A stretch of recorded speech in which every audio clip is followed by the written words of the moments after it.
Good afternoon, and thank you everyone for joining us for Jinsa's weekly Gaza War update. I'm Blaise Mishtal, Jinsa's Vice President for Policy, and I'm pleased to be joined by General Yaakov Aish, Jinsa's Julian and Jenny Josephson, Senior Vice President for Israeli Affairs, calling in from Israel. Good evening, General. Thank you for joining us.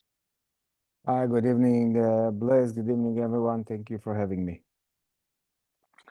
I'll remind everyone to continue checking out jinsa.org for the latest in our analysis. In particular, I would commend to you a report that we released today on the day after a plan for Gaza. It was the result of a task force led by our very own John Hanna, along with the likes of Elliot Abrams and Scooter Libby, that takes on the thorny question of what should come next in Gaza, how to create a post-Hamas Gaza, who will administer it, who will provide security in a way that ensures that Israeli and U.S. And Gazans' interests are protected. And I think the report dispels some myths and comes up with some creative solutions. So I would highly recommend taking a look at that. But we're not here to talk about the day after. We're here to talk about today and what has been going on in the Gaza conflict, as well as developments in the north with continued friction with Hezbollah. So, General Aish, let me maybe start with the reports that we heard today of this incident that happened, I guess, near the southern border as aid trucks were coming into Gaza. There was some sort of incident that has left close to 100 people, maybe more dead. Some sources are blaming Israeli forces for firing on civilians. Can you tell us a little more about what happened? We spoke many times about what is going on in Gaza right now. It's quite clear that while the IDF is fighting inside Gaza, Israel, through the IDF, is allowing a significant humanitarian effort and humanitarian convoys to go into the Gaza Strip. Usually it's done via the area of Rafah after scanning and screening those convoys. What happened in the last incident yesterday night, it was part of a humanitarian operation where the IDF allowed a convoy into Gaza, and the idea was to of this convoy to drive from south towards the north along the shore. There is a very clear route that they can use for that sense, and then they can bring the food and the other supply they carry on those trucks to the Palestinians inside. And around 4 o'clock in the morning, they went in from Kerem Shalom, Rafah, and started to drive through the north. Through that driving, they had to pass a kind of a narrow path, which is controlled by us, and they should bring the supply to the Palestinians. At the beginning, thousands of Palestinians who came from the area of the beach from the west simply stormed those trucks that were mainly with the floor and some other supply. And when the trucks succeeded to continue to drive towards the north, some armed militants of Hamas started to shoot on those trucks in order to loot them, simply to take whatever they can from those trucks. At the same time, at the corridor, which was controlled by an Israeli force securing a secure pass of that convoy, the crowd started to get closer to an Israeli tank platoon. They were trying to push them away, and it didn't work. They started to shoot to the air. It didn't work, and only then they opened selective fire, as far as we know, towards the ground. And this is something that you can see on a video clip that the IDF have released, telling the whole story, simply to secure the Israeli platoon. It's again a cynical use of Hamas, of the fact that, the IDF is allowing a humanitarian effort, humanitarian supply. That's what they are doing with it. Most of the casualties are from either Palestinian shootings or the fact that the crowd was running from one place to the other, simply running on youngsters and elderly people. That's basically what happened. The IDF released that information plus a video and air photos that proving it. That's basically the incident. Thanks for explaining that for us. Speaking of the humanitarian situation and attempts to deliver aid, one of the things that we've heard is that uh, one of the conditions for preparing for operation into Rafah to clear out the remaining Hamas battalions there is going to require moving a significant number of civilians who have gathered in Rafah to other areas. Are there preparations underway or any ongoing efforts to make that move happen, or how is the IDF thinking about that challenge? Well, from operational reasons, definitely I cannot describe the exact preparations, but let's take a look at the northern part of Gaza. Before the IDF started the operation at the north part, there was a huge effort that took the IDF almost 2 weeks to mobilize the population out of that area in order to avoid the civilian casualties. And it worked very well. Most of them left, although Hamas was trying to prevent it. In certain cases, they were beating the Palestinians that were trying to avoid to leave that area. And when it didn't work, they started to shoot at them. The IDF had to secure corridors of passage for Palestinians who wanted to leave the war zone, because it was quite clear to them that one-on-one, the IDF against Hamas militants, the results will be quite clear. I assume that the same strategy will be applied elsewhere, and especially in a very crowded and densely populated area. The whole idea is to allow the civilians to be as secure as they can. And the best way to do it is to make sure that they are not in a war zone. If it's in Rafah or Jabalia or Gaza, basically it's the same idea.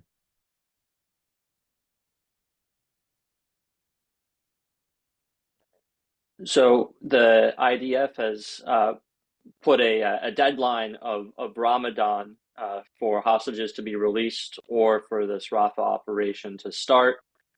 Meanwhile, President Biden has said that it seems like a ceasefire deal might be ready by next week. Uh, Given all that, I mean, are we seeing sufficient preparations for an operation for getting civilians out of the way? You said it took 2 weeks in the north. It seems like there's significantly more civilians in Rafah than there were in the north. But it doesn't seem like we've seen a lot of movement so far. Yes, but we are talking on a different scale when we are talking about Rafah, and I'm not sure I want to go into the details how it's going to be done at that area and what type of tactics the IDF is going to apply. The idea basically will be to mobilize the population and to make sure that they are secure outside of that area. What tools are going to be used for that, and in what area, and to what direction? I'll leave it to the IDF. They know how to do it. They can communicate with the population, via text messages, via direct calls, via leaflets, via all type of publications. And as it was proven in the previous operations, these tools are quite effective. And it seems that the awareness of the locals inside the Gaza is very high, and they are very attentive to what the IDF is publishing. Do you share President Biden's, I guess, optimism, or have you seen any indication that a ceasefire deal is likely in the next several days? I prefer to be realistic and to wait and see results. We have heard so much about the hostages case. There is so much psychological warfare and cynical use of the families. The whole notion of having men and women, kids and babies abducted by Hamas is a cynical use of innocent population. And I would prefer to wait and see results. Are you able to share with us the primary conditions that Israel has for a ceasefire to be put in place? No, this is something that the group representing us, the head of the Mossad, the head of the Shabak, Major General Nitzan Alon, are negotiating on behalf of the Israeli government, and the sensitivity is very clear here. So I assume it won't be too wise to describe all type of conditions and who is going to be released and when and how and what is the trade-off. I'll leave it to them, and I think it's the best way to deal with that complicated tragedy. But at the same time that a ceasefire for Ramadan is being discussed, we know that Ramadan is a very politically sensitive time, and one during which attacks have happened in the past. Operation Guardian of the Walls, the 2021 conflict in Gaza started during Ramadan. We had rocket fire last year during Ramadan. We've seen in recent days Hamas leader Hania call for a storming of Al-Aqsa and attacks during Ramadan. So how is Israel preparing for this likelihood of potentially more conflict in Judea and Samaria, conflict in Jerusalem? We know the importance of Ramadan for the Muslim world and Muslims all over the world. We tend to confuse it with the Hamas. Hamas is an organization that have proven already many times, to include 2021 Guardians of the Wall operation, that it's not a barrier for them. They don't see any problem to initiate terror attacks, suicide bombers, rocket launching, and many other terror activities, even during Ramadan. On the contrary, they tend to use it as a fuel, and by that to try and to push the population inside the Gaza, inside the Judea and Samaria, to move to terror attacks. They have no problem with that. For that sense, I'm not holding my breath. I'm respecting the Muslim worlds and Muslims in Judea and Samaria and elsewhere who want to live their lives and to celebrate Ramadan. On the other hand, I'm quite realistic that Hamas will use it for his own purposes whenever they can. Take a look at what have happened today in Judea and Samaria. Another terror attack on two Israelis sitting in their cars, simply killing them while they are in their cars, shooting them in cold blood. This is before Ramadan, 10 days before Ramadan, 14 days before. They are very cynic, and they are very clear, and they have proven that this is their philosophy. So for that sake, I'm not holding my breath. What about in the north? It feels like we've seen an uptick of attacks in recent days, larger numbers of fires over multiple days than has been the norm, at least so far in the conflict. Is this tied to ceasefire negotiations, to Ramadan, or something, a logic that is just tied to the north and activities there? What are we seeing Hezbollah doing?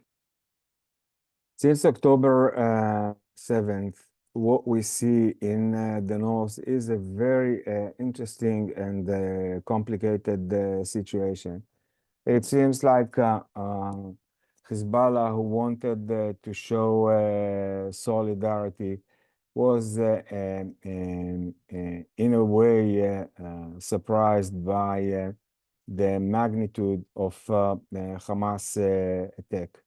And they wanted to show solidarity, so they started to launch rockets and especially anti-tank missiles and some other capabilities were used by Hezbollah since day one. However, they were not as successful as they expected. Since October 7th, they lost 220 operatives that were killed by us um, in many Israelis. Having said that, they succeeded to cause Israel the evacuation of more than 60,000 residents that usually are living peacefully along the northern border. And by that, they have achieved a very substantial precedent. And in that sense, we have to remember that these residents are uprooted from their houses and they're still not able to go back because the whole security situation over there is daily incidents. It could be anti-tank missiles, it could be rockets that are launched towards Kiryat Shmona, as we've seen in the last 2 days. It could be surface to air missiles that were launched on Israeli drones, as we have seen 3 days ago. And it could be attacks on strategic sites in Israel or simply civilian villages, creating damage and demolishing whatever they can. It could be a house, it could be a public place. They simply demolish it by a direct rocket. The idea originally was solidarity, and it seems that they are trapped right now with their own strategy. They are trying to keep the linkage between them and what is going on in the south for that sake. However, they are paying a very heavy price with the very concrete, specific, accurate IDF attack. It caused more than 86,000 Lebanese to evacuate the southern part of Lebanon, and to include the Radwan unit, which is a special force unit that was deployed along the border. It caused them also to leave north to the Litani because they were paying a heavy price from the Israeli attack.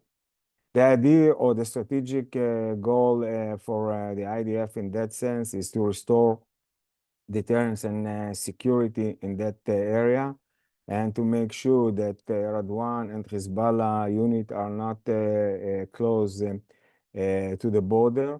And in that aspect, it will allow the IDF to make sure that the residents are able to go back to the villages, and the area north to the blue line, to the border, is secure. So the whole idea is physically to push them as we did already, and to make sure that they are not back at the border. And by that, they are simply implementing what was agreed by the UN resolution 1701. This is basically the situation in the north. It seems like the IDF is trying to avoid full-scale war, although in the last months we can see that the IDF that was carefully managing the capabilities implemented in those attacks and decided to escalate and to go also on the leadership of Radwan and many other units, to include by the end of last week, killing another prominent figure in Hezbollah. And at the same time, it seems like Hezbollah is avoiding using his full capacity towards Israel, because they understand what will be ramification of such an attack. That's basically the situation in the north, very well connected to what we can see in the south, and it seems like the last word was not said already. Does Israel have a plan or a strategy for delinking, as you said, the north from the south? If there is a ceasefire in the south, would that also mean that Israel would stop operations in the north? As we can see, the IDF is dealing with a multi-front challenge. We tend to speak about the South, Hamas, and Hezbollah in Lebanon, but a lot is going on also in Syria, to include today and yesterday. A lot is going on at the Red Sea, and we have seen the threat coming from the Houthis in Yemen and elsewhere. The idea of managing or using very carefully certain operational and strategic tools in the north is very clear to us. And it seems like the IDF is not only trying to de-link it, but to de-escalate it by pushing Hezbollah, as I said already, towards the north of the Litani. So far, we have to be very clear, it wasn't so successful, not in terms of delinking it from Hamas, and not in terms of ceasefire. However, in terms of the deployment of Hezbollah and the direct hits on the Hezbollah, it seems like it was very effective. And as we can see from Hezbollah's deployment and the tools that they are using, it seems like it was very effective. The rest is yet to be seen, and it seems like the deterrence is not at the level that is pushing Nasrallah to reconsider the level of escalation with the IDF. And they are still launching and attacking from time to time, sometimes directly, but Hezbollah forces, and sometimes they are doing it with Palestinians' proxies. The whole notion of proxies is coming back again. We tend to speak about Hezbollah as one of the most strong proxies of Iran in the region, but it seems like they are using one of their own. In this case, it's Hamas, although it's a Sunni organization, it's Hamas terrorists that are allowed to act from the southern part of Lebanon, that usually is fully under the control of Hezbollah, and no one is allowing to do anything at the southern part without the permission of Hezbollah. You said that Hezbollah is not yet deterred from its attacks on Israel, but you also said that you think it is deterred from escalating those attacks or increasing them to a full scale operation. And yet there was also news this week that apparently Iran has greenlit uh, greater Hezbollah attacks against Israel if and when the Rafah operation starts. Do you find those reports credible? Do you think there is a risk that Hezbollah will escalate more significantly? In order to answer that, we should take a look at the broad picture. Since 2006, the Second Lebanon War, Hezbollah was built by a huge investment of Iran in Hezbollah. We are talking here about more than $1 billion a year that were invested in arming Hezbollah, training Hezbollah, and preparing it. And we have seen that those investment almost reached to a level of fruition. We have seen the tunnels that were dug by Hezbollah under the ground. Those tunnels that when General Eisenkot was the chief of the general staff at December 2018, he decided to expose them.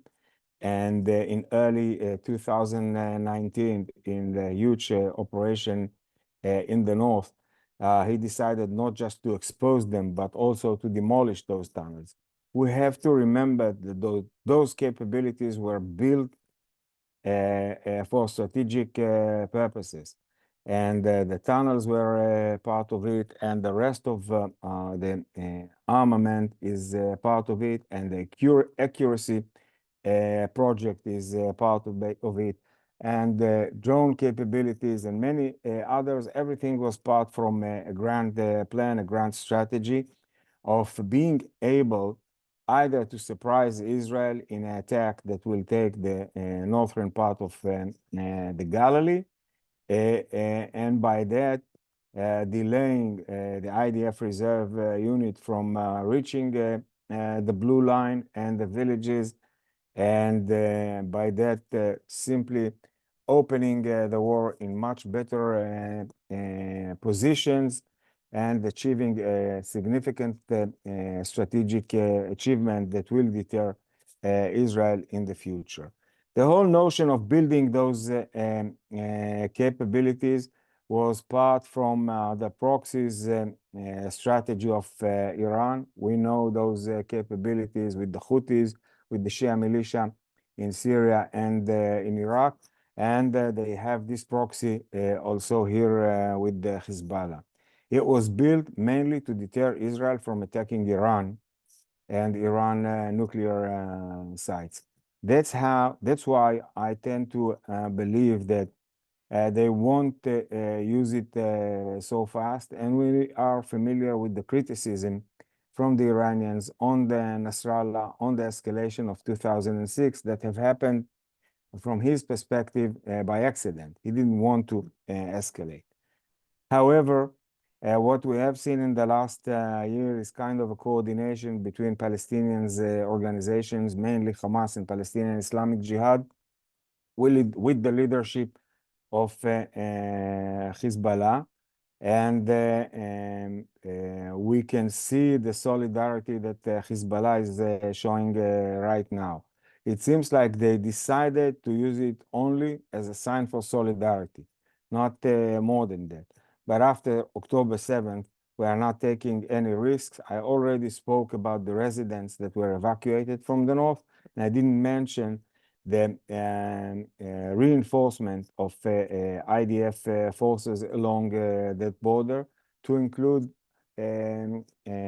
units that were fighting in the south, fulfilled and achieved their mission in the south, and were mobilized to the north for two purposes. One is to reinforce defense, and the second, be ready should an instruction will be given by the Israeli government to attack Hezbollah. So the possibilities are very clear. The options are very clear. And I hope that everyone in the region is understanding that you know how you start such an escalation, but you can never anticipate how you end it. So I have a couple more questions for General Eich, but I would encourage those of you in the audience, if you have any, to put them in using the Q&A feature on Zoom, and then we'll ask General Eich to get to them as well.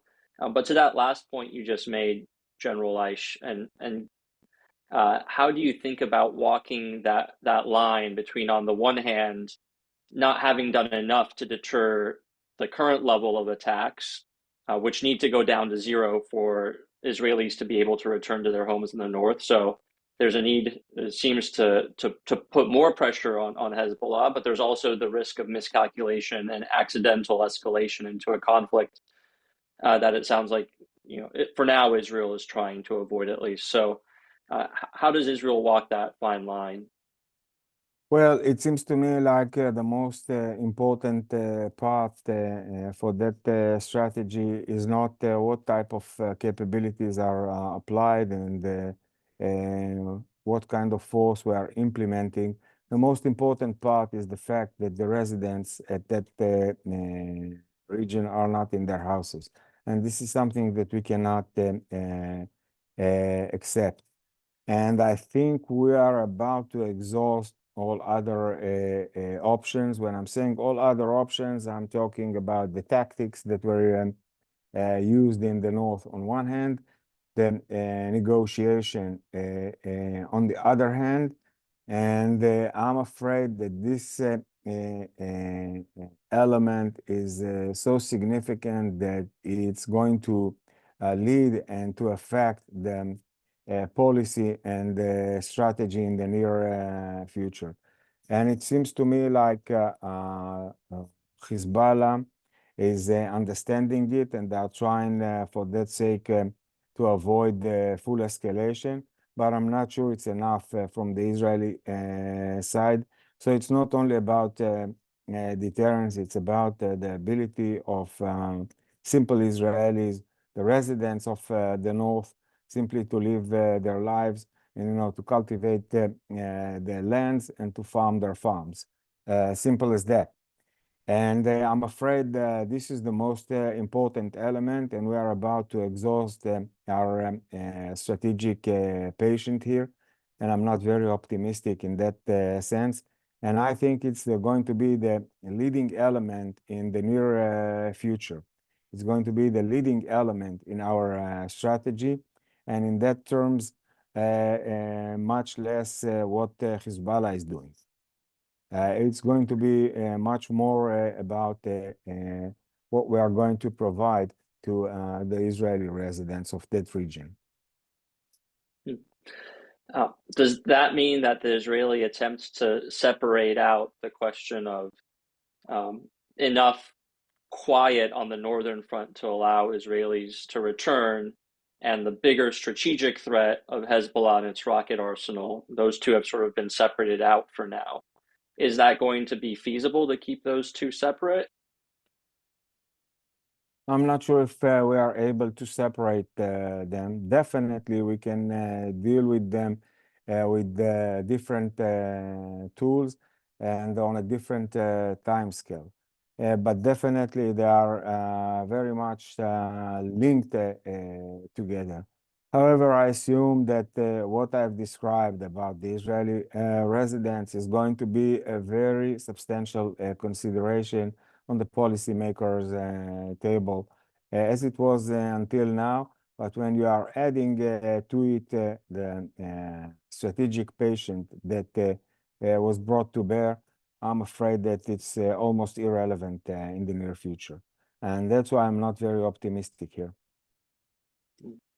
And the rest will be follow from that.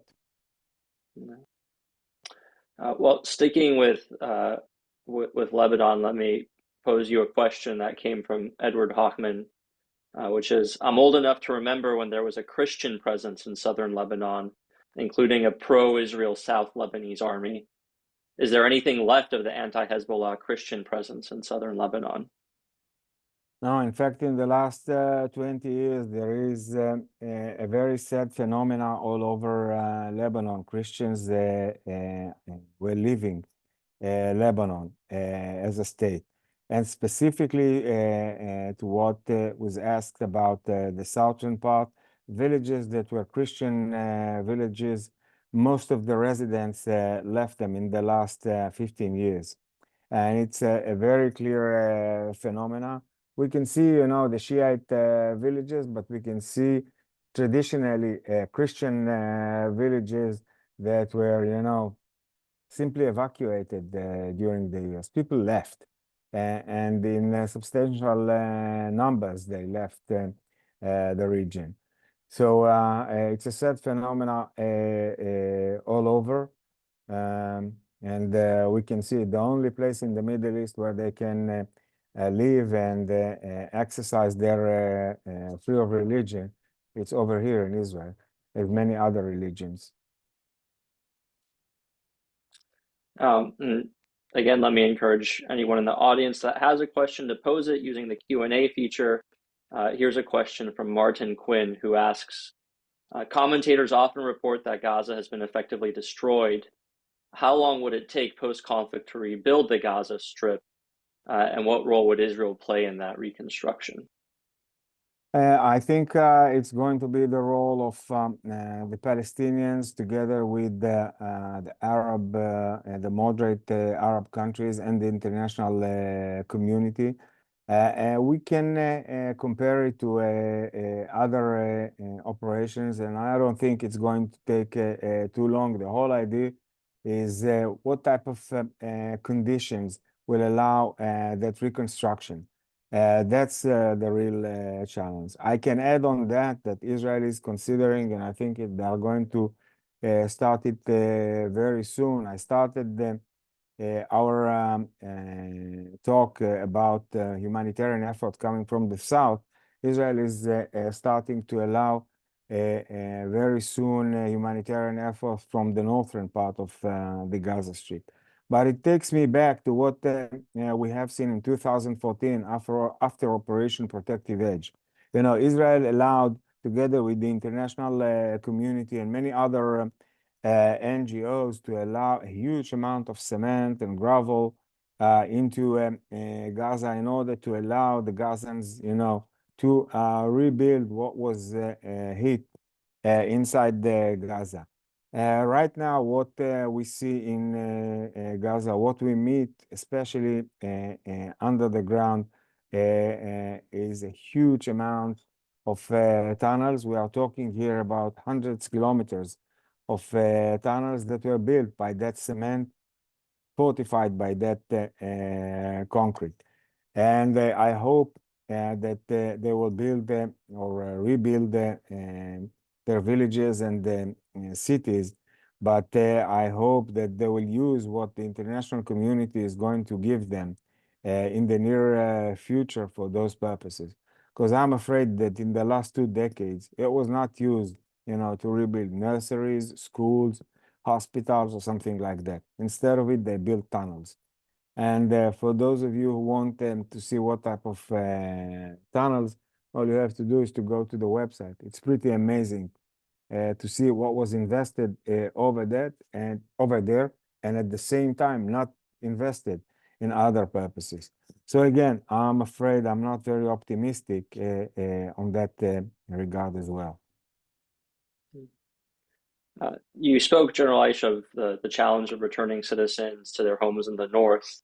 Can you tell us a little bit about efforts to return them to their homes in the south, which seems to be moving more quickly?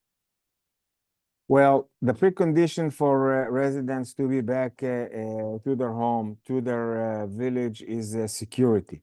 And in the south, it seems like we are moving to the right direction. So the Israeli government divided it to two. And at the beginning, the villages and the kibbutzim that were evacuated were from the border with Gaza and 7 kilometers to the east. Right now, it seems like between 4 to 7 kilometers, it's a pretty secure area to include the city of Sderot. So the Israeli government called the residents to start and leave the hotels that they were living in the last 4.5 months. And it doesn't have to happen immediately due to the fact that those Israelis were sending their kids to schools in the new area where they were living. The Israeli government allowed them to decide when they want to be back to their village or to the city of Sderot, and they have the time to take decision until July, which is the end of the year in schools. And by that, you know, not moving the kids, especially from one place to the other so often. That's the idea. For that, there is a huge logistic effort that is implemented in the southern region, you know, to make sure that everything is clean and ready for them in the village, in the city of Sderot, in school, and mainly to be able to activate all the services that these residents need after horrific trauma or after October 7th. It has to be aligned and fully coordinated with a very big psychological effort and therapy effort that is going to be given and offered for those residents while they are moving back to their home, plus an economic effort, to help those who are going back to their business or to their farm to make sure that they are able to operate those systems again. And the Israeli government is 100% behind them. And for that sense, there is a whole administration that was built in the south to help the residents to deal with it. In the north, the situation is a bit different, and it's done on different scale. However, in general terms, there is an effort to sustain and to help the residents over there.